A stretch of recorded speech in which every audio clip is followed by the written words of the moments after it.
Welcome to Audacity Works, a podcast inspired by and dedicated to the working artist, the creative entrepreneur, and generally, doing the damn thing. This exists on the premise that the world belongs to those who have the audacity to believe that their lives have value. This is for you. Welcome to Audacity Works. I am your host, Rachel Strickland, and this is episode number 132. This is a guest episode in which I got to sit down with the wonderful Dr. Jess Allen to discuss the intersection of art and activism. I got to get to know Jess during our one-on-one VIP mentorship, and she's just so fucking cool and so knowledgeable, so I knew I had to have her on. So here's a little bit about Jess. Jess is an aerialist and movement artist who creates performance and film, often using aerial apparatus in curious juxtaposition to sights, spaces, objects, and bodies. The woman has 2 PhDs. Did you hear what I said? First PhD was in biology, and her second PhD is in eco-activist performance art. The principal curiosity that interweaves her coaching, technical, and creative practices is momentum in aerial and human movement, how it can be generated, utilized, played with authentically beyond the concept of tricks, and without inhibiting its natural path through the body and space. She also likes to hang off of signs on the coastal path by her house. Jess is based out of West Wales and lives in a converted church with her Saluki, named Kai, and her husband, named Rich. They have absolutely no interest in Ariel, the dog and the husband that is, and they would really appreciate it if she didn't do any more PhDs. Let's get into it. Welcome to the table. I'm so happy you're here. Thank you so much for having me. I'm really happy to be here.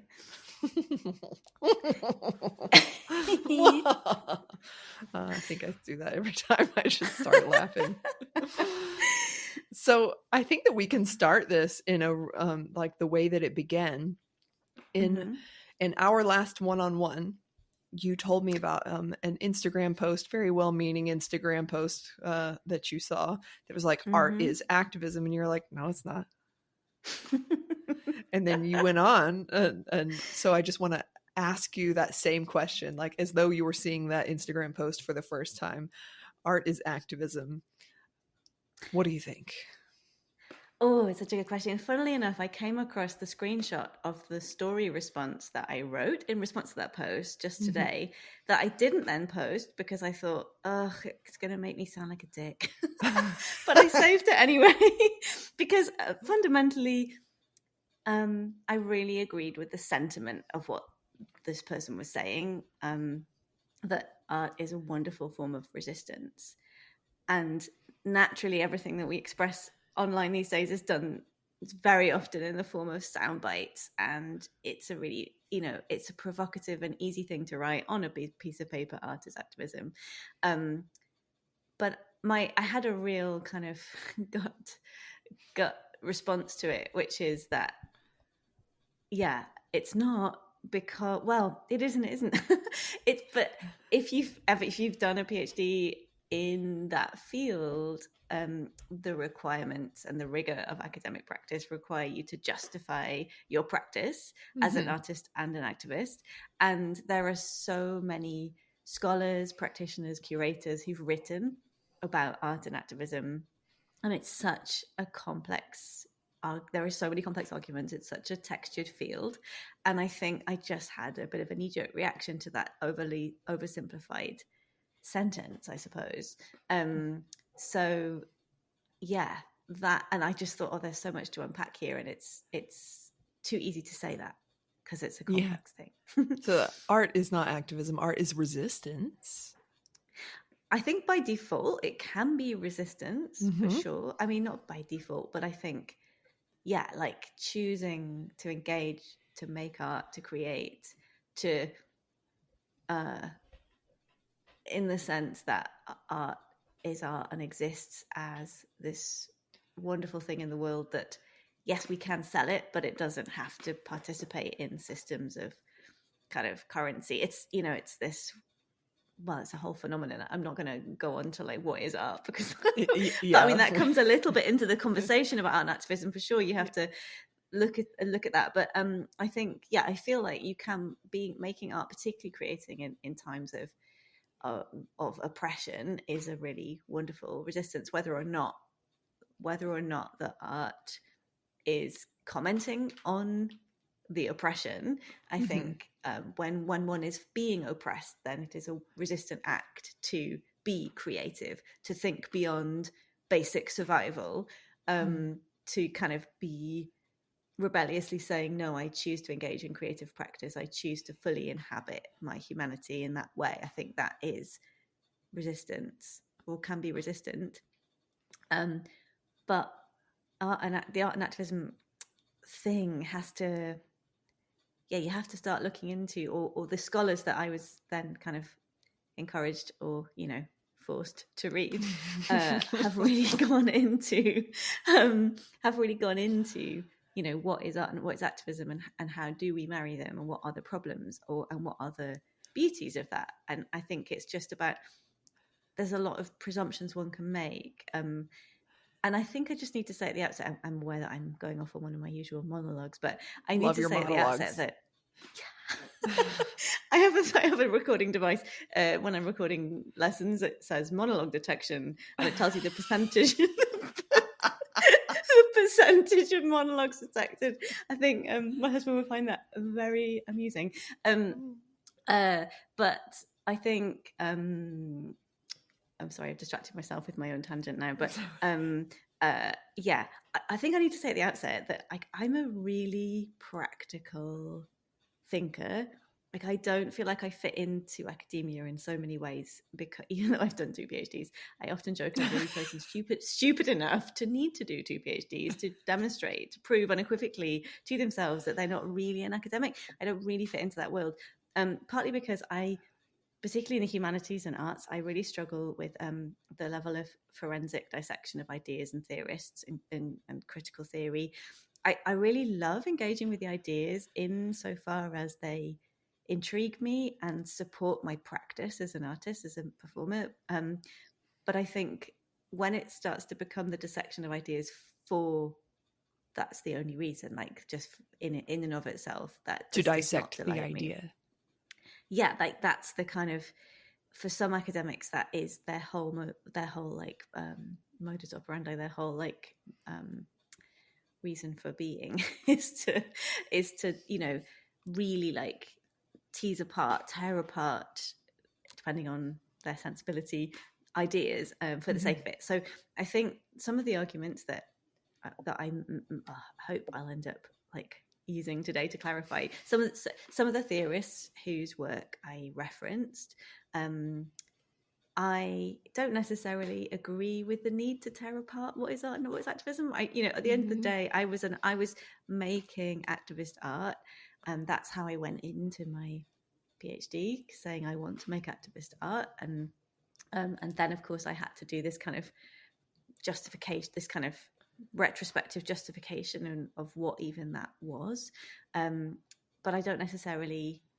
agree with tearing apart ideas. I think it's safe to say that I believe activist art exists and is valid as a field in itself, and hundreds, if not thousands, of other people also think that. But what the theorists are bringing to the table is, I guess it's always helpful to have a sort of devil's advocate, isn't it? It's always helpful to see things from the other side. So I just feel like I need to say that, because I think when I was there was a lot of eye rolling going on when I wrote my thesis. I was like, oh, really do we have to have this like very unnecessarily like complex discussion, because we know it exists, we know it's a thing, why can't we just accept that? But so that's kind of my major caveat. It's kind of similar to the feeling that you get when you're like writing an application, or like a funding application or a residency application. You're like, why do I have to pick this apart? Exactly that. And why do I have to justify something? I mean, I well, as you know, I was going through an application writing process recently, and that kind of thing where it says, how will you guarantee the highest artistic quality? And I was like, well, by just not being a dick and working hard. So like, that is how. By being competent at my practice. Yeah, exactly, by being a basically competent artist and employing other competent artists. Yeah. Trust me, I've got this is kind of what I wanted to write down. Yeah, and I recall that period and just felt nothing for compassion, but for that period in the application writing process, you're like you feel like you've already said it 5 different ways. Yes. Yeah. Yes, exactly. Yeah, and I definitely had to do that in my PhD thesis. Like, what activist art exists? Here is my justification. Yeah. Yes, but it is a complex. There are many different. There are not, well, perhaps not many, but there are certainly a few different people who think differently about it. Yeah, I was so in preparation for this, Jess very kindly sent me a copy of her thesis for her PhD, which is very academic language, as you would expect from a doctorate program, which of course meant it was really difficult for me to absorb the information as very much a creative writer and reader. But within those first pages that you outlined, there were some like really, you were discussing an art critic who was pretty vehement about their opinion that the worlds cannot intersect because they have 2 different intentions. Yes, is that right? Exactly. That's right. And there are a few. I think I was looking back through my thesis, which has been quite an interesting process in itself because it feels like a different person who wrote it, really. But I think, yes, there is one school of thought. There's a writer, critic, Alana Jelinek, who wrote a book called "This Is Not Art," and she's arguing that if you want to be an artist, you kind of work within the critical history and norms of that discipline. And I mean, this is an argument that I found quite hard to read, and an argument that I find quite hard to get behind. I feel like it is one of those perhaps like needlessly academic arguments, because she's kind of saying, you subscribe to art world norms if you're an artist, or you should, and you subscribe to activist norms if you're an activist. And she called it the discipline of disciplinarity, that kind of stay in your lane. I hate it, Jess. I hate it. I know, me too. And I mean, I really struggled with that when I had to put it in there, but I really struggled with it. And then I think the other critics, so the kind of the potential problems with it are quite well summarized by Nato Thompson, who is a curator of activist art, who wrote Seeing Power, I think, Art and Activism in the 21st Century. And he's talking about what does he call it? Something like the spectrum of legibility. So he's saying that, and this is a thing I do like, the idea of that art has this kind of fundamental right to be ambiguous. Right. And that's something that is joyful about our art, is that it has the right to not be clear. When that classic thing of when a non-artist parent, friend, family member comes to see a show, and particularly in contemporary dance, this is my background. They say, what was it about? So yes, like that is a delicious thing, and it, yes, one could then argue that by its nature, I mean, again, like I sort of struggle with this a bit, but that activism has to have this very clear message, this very clear, and I think, of course, like on the whole, there are different. Well, the conclusion I ended up coming to is obviously there are many different forms of activism, and we need the very unambiguous forms of activism, right? It would probably be unhelpful if you were protesting against a particular, if you're an environmentalist protesting against a particular a new oil rig or, you know, something, and you were being very ambiguous about what you were actually protesting against. You know, that's quite a direct action. That's quite that's the kind of thing that, yes, you know, needs a clear message. We oppose this for these reasons.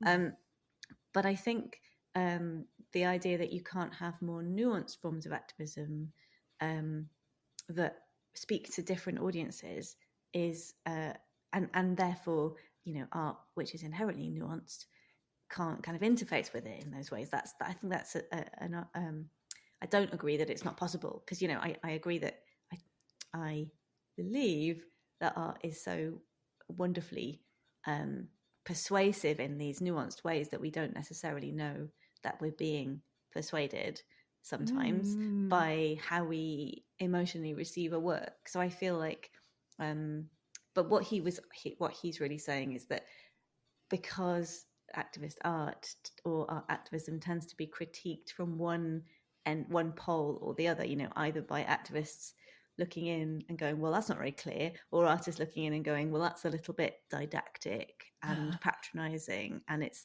like not deliciously ambiguous, then that's why it's sort of there are these struggles with how it's seen because the critique tends to come from either end of the spectrum rather than perhaps, you know, from a more balanced perspective in the middle. But that's really because of the professional, you know, I think that there's critics and there's, you know, being critiqued, but there's also, like, you know, the rest of us experiencing art and art activism and like having a human experience of it. So that, again, like, I think that's the important thing personally. Like, yeah, sorry, going off on a little bit of a vague tangent, but yeah. No, it's beautiful, because one of the things that excites me most as an artist is if someone contacts me or I'm just in conversation with someone, they say, well, I'm not really qualified to like give a critique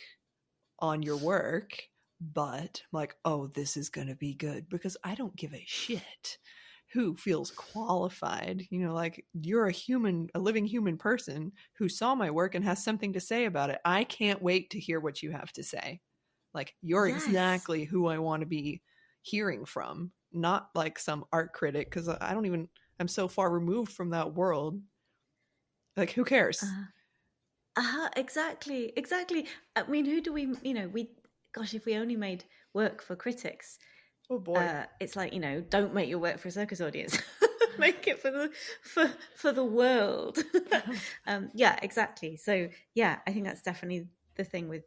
So again, you know, I guess I was going through this process in my thesis of trying to dispel these problems, really, and saying, well, yeah, I don't really think that disciplinarity is important, and I don't really think that who critiques the work is important. And then the kind of final person, I think, that I looked into, whose work I used quite a bit in my thesis is the French philosopher Jacques Rancière. I'm afraid my French pronunciation is not excellent. But, it won't be from me either. So okay, go ahead. It's such a beautiful language, and I can't get my tongue around it. But so he wrote a book called Dissensus, and his argument not dissimilar from Lato Thompson's, but like the idea that you could either essentially patronize your audience by being very didactic, or you could be essentially really so opaque and ambiguous that you don't necessarily kind of give them an answer. But also he was talking about the problems with the between kind of cause and effect, so causality, you know, that he's sort of saying that because you can't control how an audience perceives a piece of work, then how can it function as activism? And there's that, so that's a kind of causal efficacy, is, I think, was like his thing. And my argument there was like, well, you can have a piece of activism that's very unambiguous, but you still can't control how people respond to it. Yeah. You know, you can say, I don't know, I can only think of really silly examples, but, you know, okay, well, don't support this corporation because we know that they're doing really bad things. But people might fundamentally agree with you, but if it's convenient for you to support them, then you're going to support them anyway. People will, you know, you can't control. So you can't, I suppose that the crux of it all really is that you can't control how anyone responds to anything. So my feeling is you may as well use art if that's what you want to do. I love that. As part of the whole, I think I wrote in my thesis, like an ecology of activisms. Like if you think of a diverse ecosystem consisting of really, you know, really broad range of species, and that's apparently what we're told makes a kind of healthy ecosystem is diversity, then I think having activist art as a form or contributing to activism more broadly is the key. So yeah, that was the point I got to where I could then like basically talk about my art, and having, you know, having tried to justify its existence before you even get to the art, like, this is why this exists. Exactly. Don't come at me. And so for part of your PhD, you developed a durational piece, a film, and a one-on-one. Can you define those terms for us? Yes. From your perspective? Yeah, of course. So it's actually kind of all of those things. So I had a long distance walking art practice, and walking art is like a whole field of practice, no pun intended. So that was the sense. In that sense, it was durational. It would take place over a number of days or weeks on one occasion, and there was a film component to some of the work that I made, but the one-to-one element. So the kind of the way that my practice ultimately developed was that I did very long distance walks.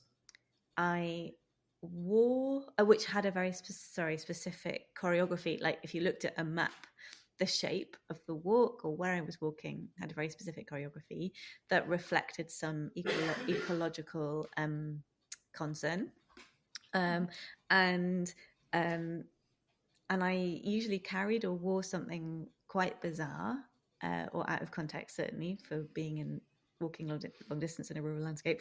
And then I would encounter people randomly.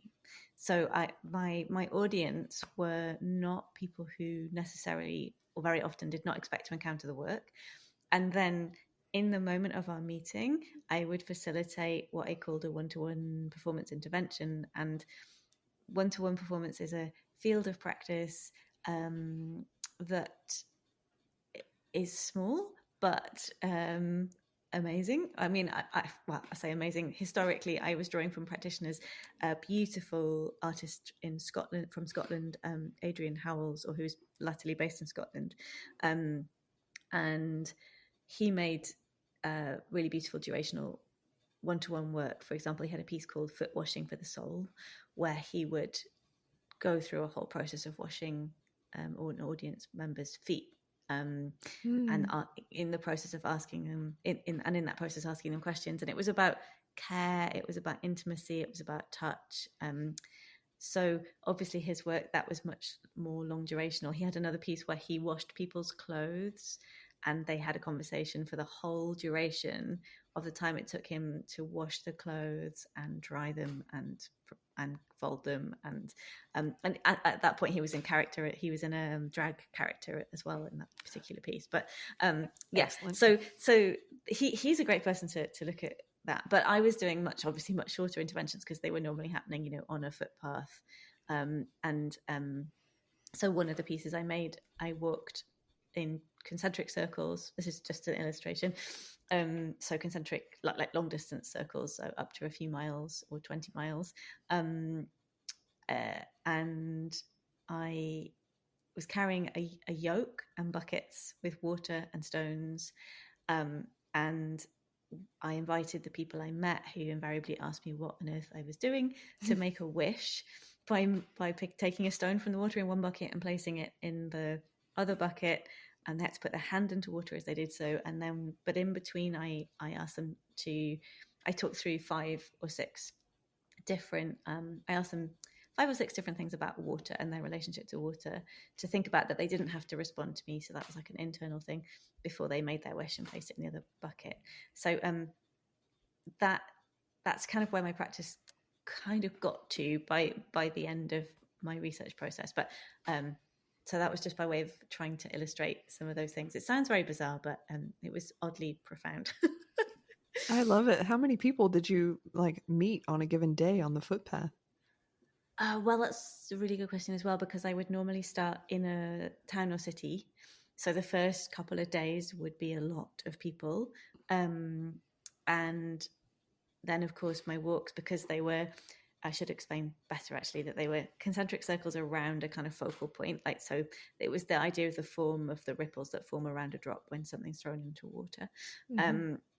So later, my walks would take me further to the outskirts of a city or town, or even into the countryside, in which case I'd meet fewer people, but I'd be walking further, and somehow that gesture of effort was kind of legible in those encounters. So, but I think over the course of I've performed it, 4 times. Wow.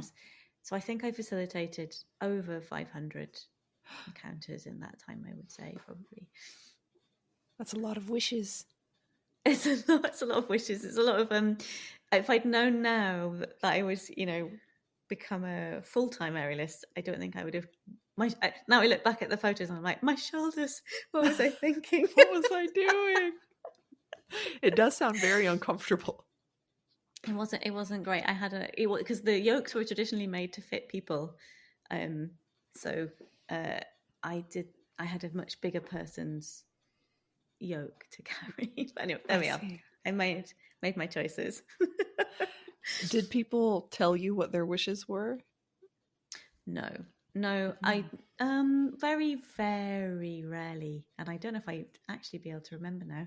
It was kind of quite a mysterious encounter, but some people did contact me. They got given a little card with a little hand stamped image on it, had a web address, and some people did write to me, like, a long time after that, and talk about what the experience had meant for them. So that was really magical. What kind of feedback did you get from those messages? I think things like, I think it's that idea of opening up a window into the magical in everyday life, that idea that enchantment and magic and strangeness is really interwoven and has the potential to exist in everyday life, and it's like kind of cracking open a door into another world.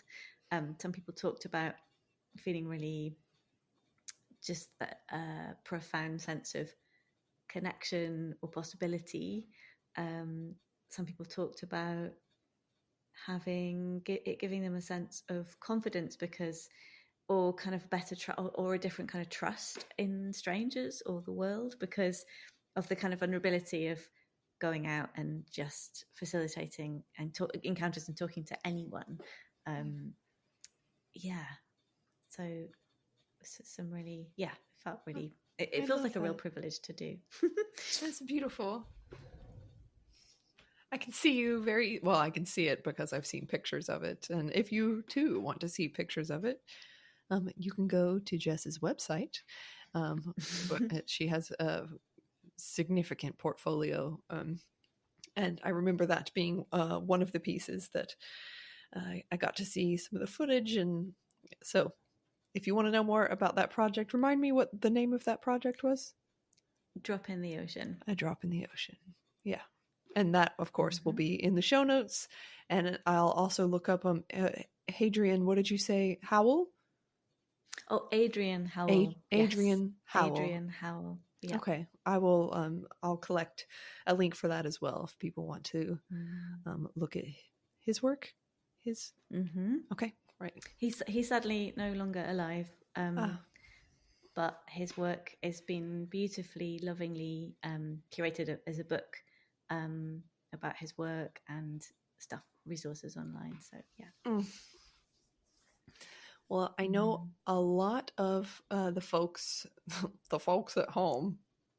Wow. The folks at home, the people who are listening, are interested in the intersection of art and activism, because most of the people, if not all, who listen to this podcast are artists themselves and very interested in their art making an impact in a positive way. So if you were to give some advice to someone who was already an artist and wanted to push their work more into the artist activist intersection, is there things you would tell them? Well, don't worry about this, but definitely worry about this. Oh, that's such a good question. Yes, I would say, firstly, don't worry about all the critical baggage that we just discussed that kind of might put you off feeling like art and activism can even be a thing, because they totally can be a thing, and we need beautiful, nuanced persuasion. I think one thing that really came to the fore for me in making my work was that I started off with quite a simplistic idea of, I want to facilitate dialogue about climate change. And I had a very environmentalist, that was my background, and that was my particular form of activism and interest. And the thing that I came to realize is that because I was interacting directly with members of the public, kind of literally walking into their everyday lives, I think it made me very conscious that everybody is coming to that interaction or to any activist message from a complex personal place. Where are they coming from, kind of literally, is in so many ways, but also so I think it can be quite easy from a place of privilege to assume that people are ready to receive a particular message, or to have a bit of a naive idea about exactly what you want them to do. And I think that one thing to bear in mind is the kind of vulnerability of the individuals behind who are receiving the work. And that's the case, I guess, you could say that about any audience, couldn't you, for any form of art. I think for me, just being more aware of the human on the other side receiving any kind of message that you want to give.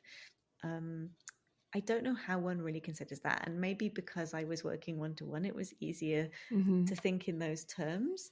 But I think,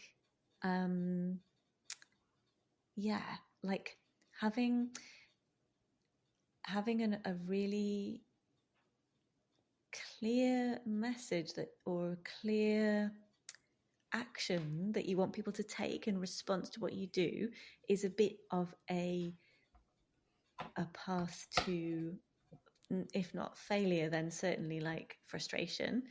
I think the main thing is to try and let go of having a fixed outcome from what you're doing. So caring about what you do, doing as good of a job as of making the work, the art that you want to make, that has the message that you want it to have, but really needing to let go of how people actually receive or respond to it. And when we do that, this sounds like a parable for what we do with our art anyway. And I'm definitely going through this, as you know, this process myself at the moment, trying to decouple, my desire to make work and my desire for it to be received in a particular way, particularly online. I think a lot of us have that.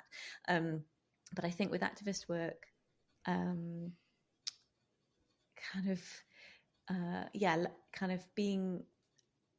a sort of letting go of, there's a wonderful quote from Rancière, which I've now forgotten, but he wrote a book called The Ignorant Schoolmaster, which was about pedagogy, about teaching. And he had quite radical views that I really support, actually, and this comes back to circus teaching, about that there is no expertise, there should be no kind of student master relationship, that we're all experts in learning from trial and error and teaching ourselves, and that the best thing we can do as teachers is to create environments that are really rich learning environments where people can find their own journey through. And you kind of have to, in a way, let go of that, like, I'm going to show you a thing and here's what it looks like and this is what I want you to replicate. It's more like, here are some puzzles for you to solve and I want you to go away and work it out for yourself. So he's kind of he was essentially getting at that as an educational logic, which is really not how we still are taught in conventional education. Mm-hmm. And I think when I came across this, I was like, yes, as an activist, it's really easy to not intentionally, but to consider oneself as the master. I can see there's a problem that something needs to be done about, and I'm going to go out and passionately tell people about this problem and what they need to do about it, because then we'll solve the problem. And I think that not only is there perhaps a little bit of resistance in people to that kind of master, like, because it also presumes on their part that maybe they don't know this thing. Yeah. So kind of letting go of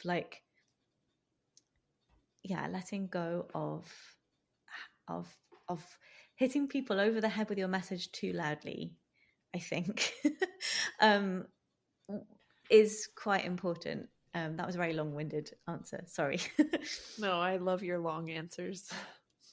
I hope that people can cope with my monologues as I try to work out what it is I'm trying to say. You're referencing non-hierarchical pedagogy. I never know how to say that word properly. Okay. The only reason I know that term is because of you. Yes.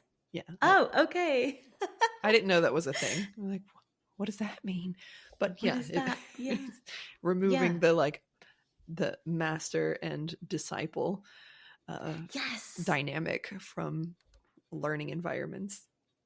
Exactly right. Exactly that. And it's quite interesting because I think I obviously got I was doing some circus during my PhD, but I really came into these ideas through art and activism. And then when I came to circus teaching and coaching, I was like, because I kind of came into it through the conventional thing where you have a coach who shows you a thing and they do it beautifully and perfectly in their body, and then you try desperately to replicate it and feel terribly inadequate that you can't and that your body doesn't work like that.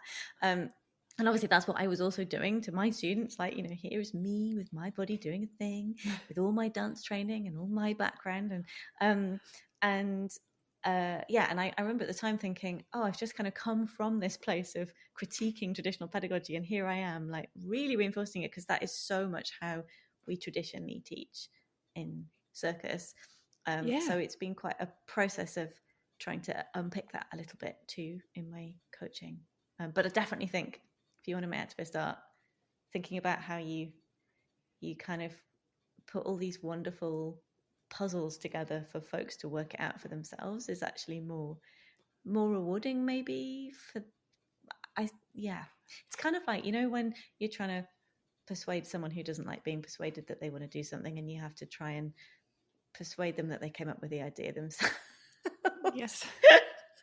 It's a little bit, I feel like it's a little bit like that. To give them the ingredients to work it out for themselves. Yeah, give them the ingredients, but don't bake the pie. Yes. Okay. Exactly. Okay. Yes. Thank you. Yeah, that's my whole PhD. That's my whole thesis. I just summed it up in a pie metaphor, very tidy. And it's interesting what you say about non-hierarchical, I'll never know how to say this, non-hierarchical pedagogy. Yes. Okay.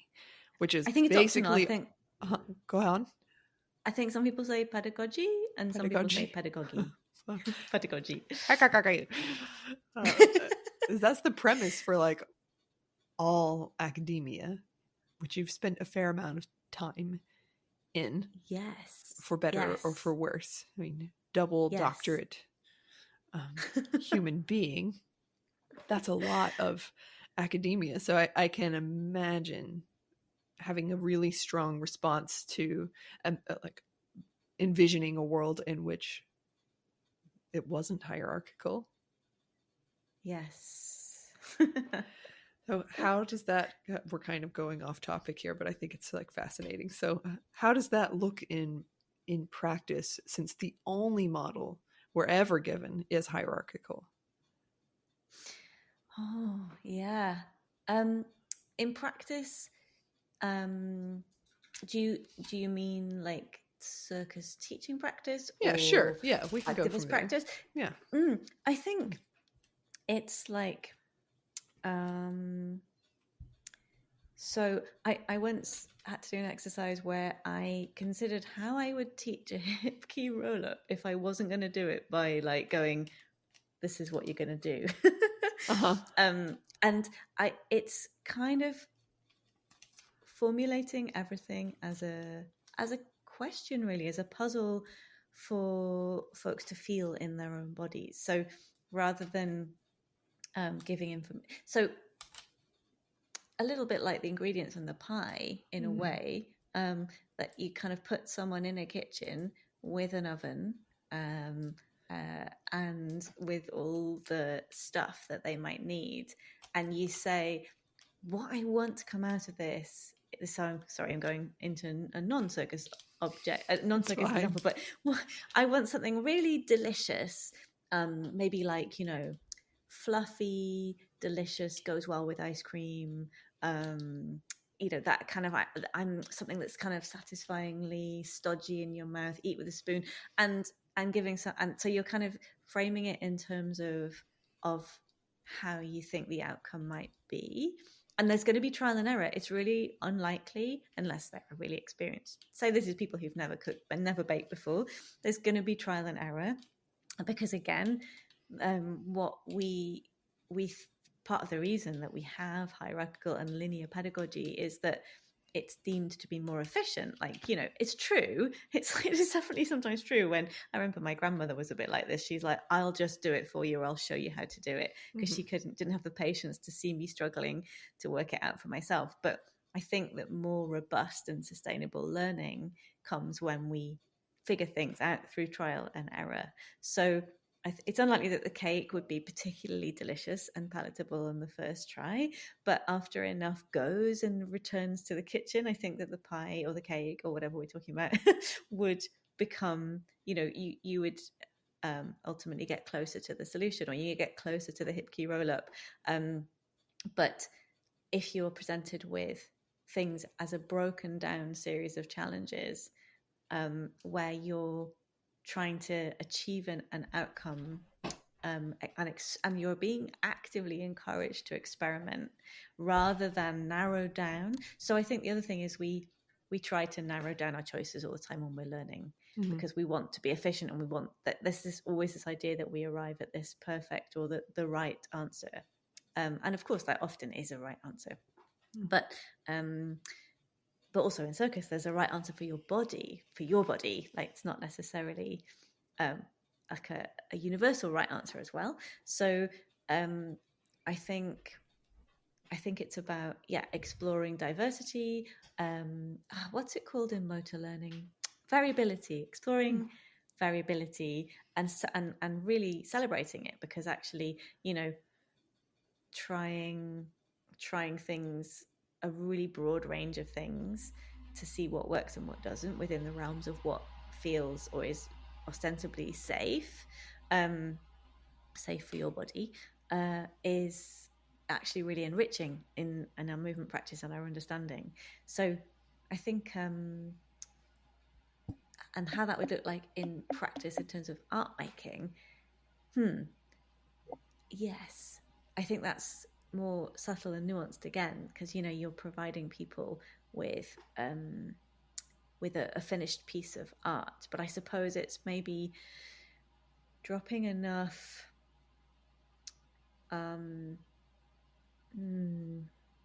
variability in there for people. It's almost like, I used to think of it like this. I'd be like, okay, how can I construct this piece of activist art with enough bits? You know, when a baby gets given, it gets seated in like in amongst a load of toys, and they're a toddler or baby, and they're sitting there, and they kind of pick things up, and then they look at them, and then they either pleases them and they put it down, or it doesn't, and then, you know, they pick up the next thing. I feel like having this process of giving people things to pick up, all of which have some kind of resonance in relation to your message, because is potentially useful, because each thing like might resonate differently, and they might be like, oh yes, okay, I need to not fly so much. Sorry, everything's in the context of climate activism, which in the current political climate feels like the least of our worries right now. But like, you know, that was what I was thinking about back in my PhD days. But yeah, kind of giving people enough components to pick up, turn around in their hands, or, you know, because something in there might be the key to them having a realization. So yeah, maybe that's it. Maybe it's like variability, diversity, giving people options. I used to think of it like creating a playground that people can go into with their minds to kind of work things through. I don't mean it needs to be like a huge splurge, but yeah, no, like, I feel you. I feel you. I think accessibility also comes really to the top. It floats to the top of the bucket in my brain, because where art with a capital A can be very exclusionary. It's like, well, yes, you can go see the ballet if you buy an $80 ticket to go see the ballet. But if the art is made in the context of art activism, then don't we need to consider that maybe the $80 ballet ticket isn't going to be the best way to get that message to as many people as possible? And is that even the point? Yeah. Where you take the art is where you take activist art is so important. And that was I was already making walking art anyway, but it was really interesting to me because I was kind of going out and actually literally walking into people's lives, and quite often into their work day. You know, I'd meet roofers and builders and people who are outdoors, or people picking up kids from school. If you take art out into those environments, you very quickly learn that, you know, the kind of cross section of humanity that you may want to actually really interact with, if that is the nature of the kind of activism that you're talking about. Because obviously there is the kind of activism that can be very specifically targeted at institutions, which is slightly different. But it does need to go out to people who maybe don't even think that art is for them, because that's another thing, is like that not only the barrier of cost, but also the barrier of perception, that galleries and theatres are, for some people, kind of perceived as like, oh, that's not this is not a positive thing, but, you know, historically perceived as like, that is not for me. And what was really apparent to me when I used to go to, for example, conferences or gatherings with often artists who are attached to academic institutions, and they would be talking about audiences and talking about activist work, and I really had the strongest feeling that they really didn't have any sense of the faces of the audience, that or the kind of background or the difficulties that their audiences might be facing on a personal level, which kind of brings me back to the whole, like, where are people coming from in, you know, to receive your work. So but I think that trying to take there's a wonderful director in the UK, Mish Weaver, who's been making beautiful work for a long time, but has been very preoccupied with climate change work, social inequality in recent years. She was experimenting for quite a while with how to get circus artists out into the streets to make circus, that actually says is social commentary or says something about and it says something that needs to be said. And she experimented with like a kind of I think she had a hair hanger on like a little portable kind of mini tiny little rig which could be wheeled around by a group of other artists out in the street. And I know that she's definitely experimented with how to take work out into public space so people actually see it. So yes, that was my long-winded way of going, yes, absolutely, we need to think about where the work is being perceived and where it's received. It also opens up so many other possibilities. Like I didn't, I guess I knew that walking art existed. As a friend of mine, Marius Presserud from Norway, that's done walking art in Norway. Burr. But I didn't know it was like a whole thing. And then like here you come along and blow my brain open. Like so it just the scope of possibilities for how to reach people, particularly people that you don't have a sense of permission to enter their lives. They're just there. Like they didn't come to the theater to see you. They're just going to the shop and like, well, here's this woman with blue hair and a yoke asking you to make a wish. Yeah. And I think sometimes people would engage in that reluctantly. I mean, it was always obviously totally consensual. Like I would, but or they wouldn't be sure what they were kind of getting into, and then would sometimes leave the encounter really kind of moved by the experience. So that felt really powerful in itself, whether or not they perceived that there was a very kind of tenuous ecological message about our relationship to water and interconnection and all those things. But I mean that is one beauty of walking art, is it does actually kind of take you out and you are ambulant and you are moving between people. That is true. I think, like I said, Mish's experiments with how you do that with a troupe of circus performers when we so often interact with apparatus or each other or bodies, or obviously there's the whole history of street theatre, but how you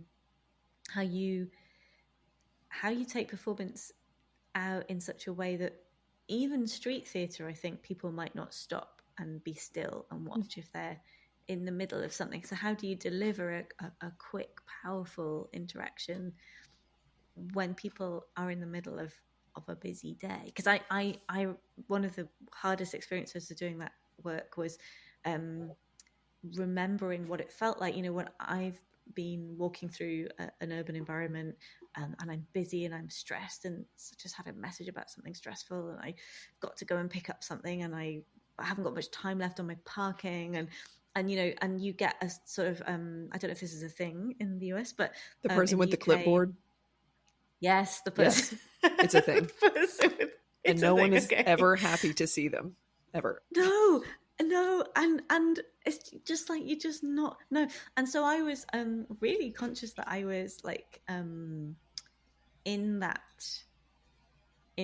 kind of category in some ways. I mean, I think I had to really make it clear that I didn't want anything from people other than the time of the interaction, that it was not, I wasn't asking for something. And I think sometimes the fact that I wasn't asking for something, I mean, it's not, people's time and attention is not nothing. It's a currency, it's a whole thing. And we know that from social media. But I think there was something quite moving about the fact that I was doing it for art. They were like, what are you doing this for? Is it for charity? And I'd be like, no, it's an art piece. And then somehow that was more moving to them than the fact that I'd walked there sort of almost in order to facilitate that interaction. I was doing it for the sake of that interaction I was having with them, not for not to get sponsorship or sort of like, raise money, but actually to do it for interaction was oddly moving, weirdly. Yeah, probably the first time I imagine most of them had been approached. That wasn't, the goal of it wasn't a donation. Yeah. And I think that's very, important work. And I've got nothing but compassion for the people with the clipboards, especially because. Oh, completely. I know. I'll talk to you, but like, oh. Can I ask, what did you say to open these conversations? Did you have like an opening line? With that piece, I'd normally, that's a really good question. I mean, it would very much be like playing it by ear. I would be quite often scanning people for a sense of, actually, that's a really good question. I had to perform a particular kind of presence the entire time, where I made it clear through my body somehow that I was open to being interacted with. And I would look at people in the eye, I would look at their facial expressions and do that, not from a creepy distance, because like that would be weird, but like, I'd have to make a very quick judgment about whether or not it was appropriate, that I could see that there was just a little bit of interest in their face about what I was doing. I mean, some people would approach me and ask, but otherwise I would say, would you like to make a wish? And that was the opening, usually the opening line. But I wouldn't say it. It wasn't a blanket line. I would have to assess each person from there. Oh, I love that though. Sense of curiosity. It cuts out the small talk, which I'm not a fan of. It just goes straight to, it's like the subject line of an email. Like, would you like to make a wish? Oh, yes, this is going to be different. Actually, that's true. I wish I could bring that to the subject lines of emails I write, but yeah, it's true. But it was interesting, the presence thing. I'd completely forgotten that, and it was such an exhausting part of that performance, because I couldn't just trudge around with my head down as I quite often would want to, and I mean, the whole piece, conceived by an introvert, a very lightly neurodivergent introvert. Now I look back, it was quite an interesting choice to put oneself into a hugely vulnerable. I mean, obviously, there's the whole layer of vulnerability of my being a woman, walking alone. That's a whole other field of discussion in walking out, actually, for women who do it. But that the kind of terror really that I had every time I was walking into these encounters and thinking, why have I chosen to do this? Is this like, but I think that also I think if I was like a very naturally confident extrovert, it would have not had the same resonance as well, maybe. I don't know. We're talking very specifically about my work now, but yeah. But just like even the labor of having to keep your face open, if I can use that as a like, you can't trudge around. You have to be open-faced and be meeting people's eyes and smiling and performing that like invitation for hours and hours. Yeah. Also, who among us as artists has not been in the thick of something that we ourselves chose and conceived and gave birth to, and then said, why am I fucking doing this? Yes. Everything in me is screaming, like, go hide in a hole, please. We don't want to be perceived. Like, yeah, but I want this more. It's so true. It's so true. Yeah, there's that. How have I got myself? I've made an active choice to be in this. I made this happen. I did this. I made this happen. Yeah, exactly. I made many, many series of difficult choices to make this moment happen. Exactly. Yeah. Oh dear. You have to laugh, because otherwise. Oh, completely. I look back at some of the things that I've done in the name of art, and it's quite a funny list, and usually they're painful, literally painful things. And you think, okay, Yeah, but I'm committed now, so here we are. Yeah, and with the intersection of making art and activism, you have that much more drive behind not going into the hole to hide. Yes, I mean, yes, there's always a absolutely. reason, but Yeah, and I think there's a, I think it adds another layer of uh, difficulty to the tendency that we have as artists. I don't know if to take everything extremely fucking personally. um, I remember there was a meme going around a while ago. It was there was like typed text, which was the classic phrase, choose a job that you love and you'll never do a day's work in your life. And then someone had crossed it out and written, and you'll be permanently exhausted. You'll work extremely fucking hard and be permanently exhausted and take everything extremely fucking personally. And I think that is, I think as artists that's like very often the case. And I think in some ways I do have some regrets about marrying my art and my passion for that with my activism, because it added another layer of emotional labor and potential for crushing disappointment, and kind of really, really, really caring about the work in another way. And funnily enough, during the first performance I did of Drop, I went home in the evening on the second day and I was really, really tired, because it also had a whole installation attached to it, and that was like a whole 2 or 3 days of getting before I even started walking.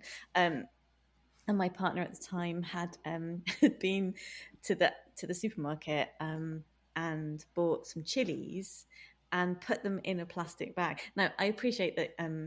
Environmentalism is a whole complex thing of many performed actions, of not overfilling the kettle and not leaving the fridge door open. All these things accumulate, composting all your compost, and you start to care to a ridiculous degree about these kind of actions. But anyway, he'd put, we normally wouldn't buy our vegetables in plastic if we could have managed not to, but he'd bought this bag of chilies and put them in voluntarily put them in a plastic bag, and he found me in the kitchen weeping because I was like, I'm walking around with a yoke and buckets, doing this work because I care ultimately about our relationship to ecology and the world and pollution and climate change. And there you are with your plastic bag. Bought an unnecessary plastic bag, and he was so. He felt so bad. He was like, but the thing is, Jess, they're really small chilies and they fall through the cracks in the basket if I don't put them in a plastic bag. And it was his like really sweet attempt at a justification that's quite logical. I mean, because I appreciate that my weeping about the chilies and the plastic bag is really not, was just a total overreaction. But I think it was just that. It was that alchemy of caring about my art, caring about my activism, and caring about the world. It was just too much. It was all too much. Bless him. But it really speaks to like how it ups the ante yes, when you exactly. choose to marry. And even if you don't make the choice and it just sort of happens organically, you're like, oh, my art is now like art activism. Yes. And the stakes are quite high. And yes. We're going to need to have some provisional supports, perhaps, in place, because it's going to be more of an expenditure. Yeah, absolutely. And I think one other thing I wish, so you asked your question quite a while ago about, things to do and things to not do. And I think one thing I've learned more recently, particularly through our mentorship, my mentorship with you, is and reflecting on the work I did make and reflecting on the work I want to make now and reflecting on the work of artists I admire that I see having a really positive impact on humanity, even though they're actually not activists, is I think sometimes Two things. Holding the activism maybe a little more lightly and thinking that, okay, if the fundamental thing that allows us as humans to act ethically and live well and be responsible is joy, is the capacity to love, to experience joy, to feel safe, then if your art is speaking to any of those things, that or eliciting those feelings even fleetingly, that is good, that is in itself, that's where I would say art could genuinely be activism even when it doesn't intend to be.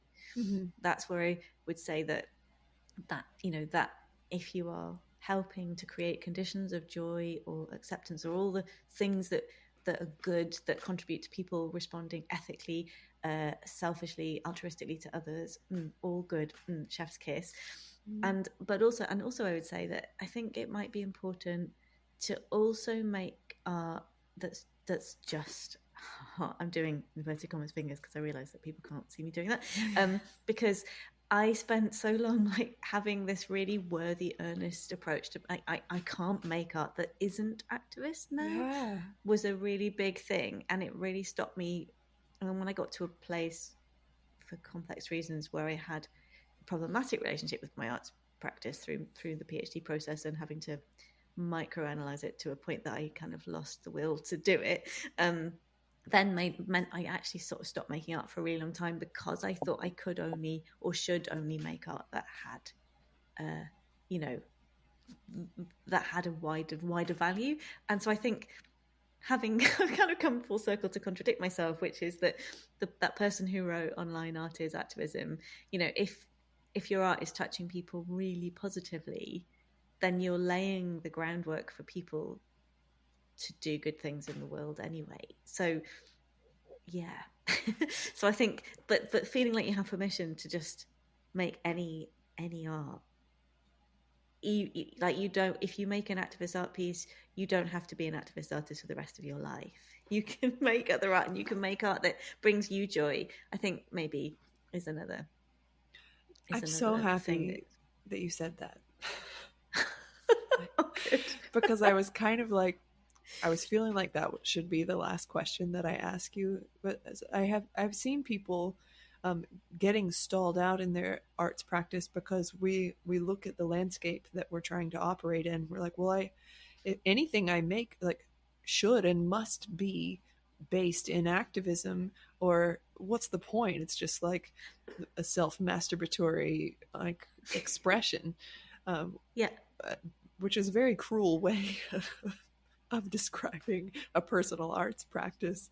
And I get where that comes from. And I've seen artists who make activist work, and after a while it seemed to become clear that they didn't actually want to be making activist work. They just wanted to be making work, but they didn't feel like it had any value by itself. There was no justification for it to exist. So thank you, Jess.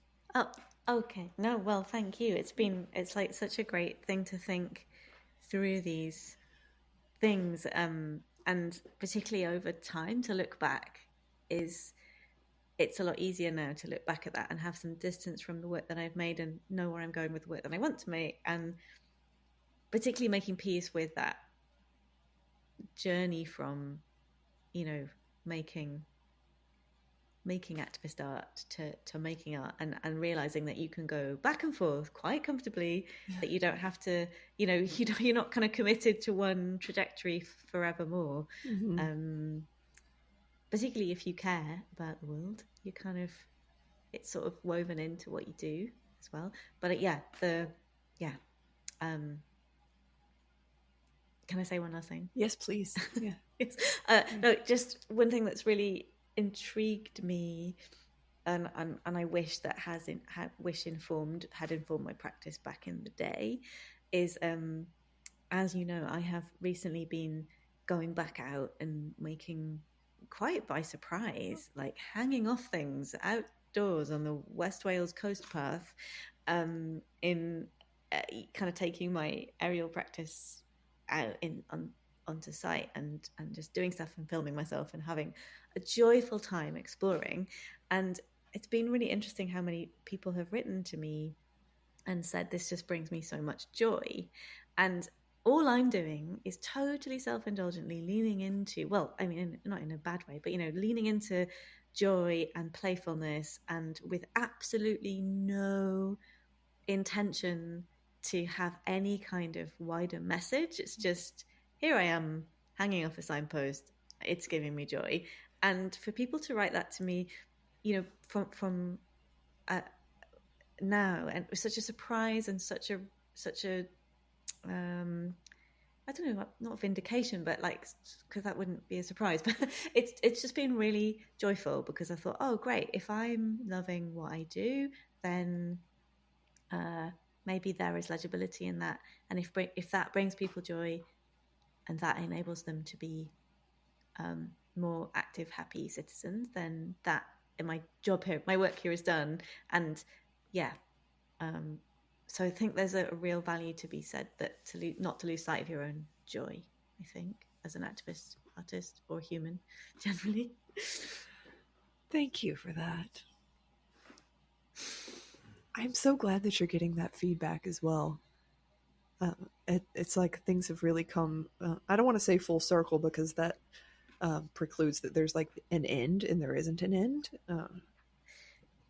But just that you trusted your instincts, and lo and behold, positive impact. Yeah. I mean, huge surprise, and great, because it's like, oh, I have permission now to go and hang off shit. So disappear under this bridge. That was one of my favorites. Yeah. Really enjoyed that one. Oh, I did that so many times. I think I'll put a link to that one in particular, because it's on your Instagram. Yeah, I'll put a link to that one in the show notes as well. And I might follow up with you to get the proper spellings of some of these artist names that we've mentioned, yes, so that I can find them.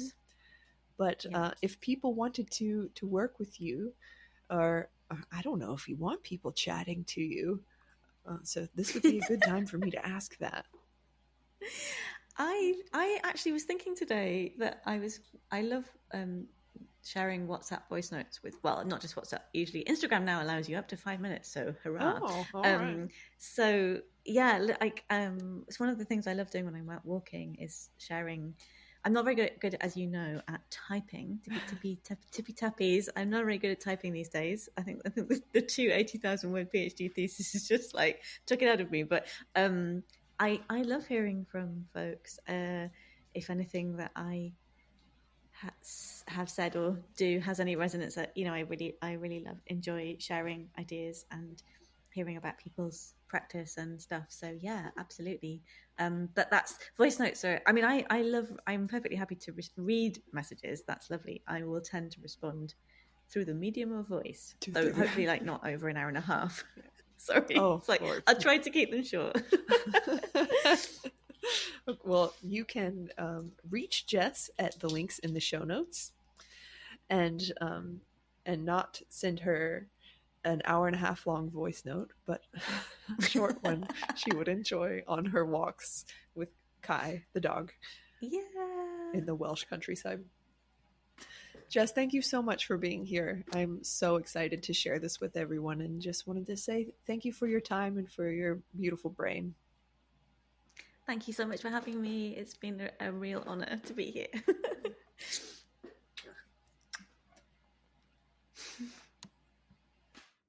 All right, my friends, just wrapping this up, and wanted to give you a benediction today.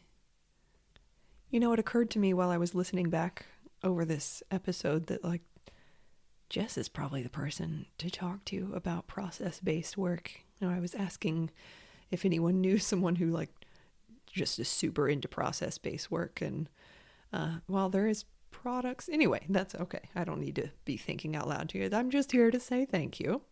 Thank you for listening, and check the show notes for all of the things.